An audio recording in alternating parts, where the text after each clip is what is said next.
দূরের এক গ্রামে বাস করত এক ফ্যামিলিতে মা ও মেয়ে। মেয়ের নাম ছিল রহিমা। সে একদিন হাঁটতে যায়, হারাই গেল। তখন তার মা অনেক চিন্তায় পড়ে গেল। তখন রহিমা বলল, আচ্ছা, এখন তো অনেক রাত নেমে আসলো, এখন আমি কোথায় যাব? আচ্ছা দেখি সামনে কোনো জায়গা থাকার পাই কিনা। রহিমা যখন অনেকক্ষণ ধরে জঙ্গলের রাস্তা দিয়ে হেঁটে যাচ্ছিল, তখন সে এক জায়গায় দাঁড়াই বলে, আজকে আর পারতেছি না, আজকে এখানে থাকে, কালকে সকালে বাসার দিকে রওনা দিব।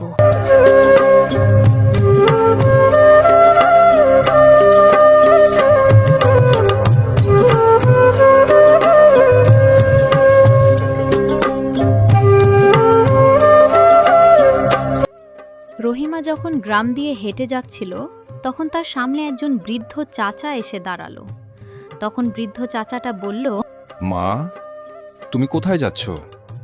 এদিকে রাস্তা তো ভালো না, এদিকে যেও না, তুমি বাড়ির দিকে যাও চলে।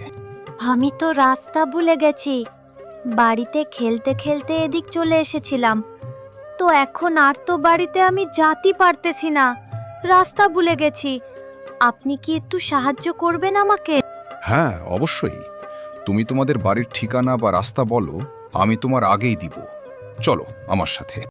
তখন রহিমা কোনো কিছু চিন্তা না করে তার সাথে ওই লোকটার বাড়িতে গেল।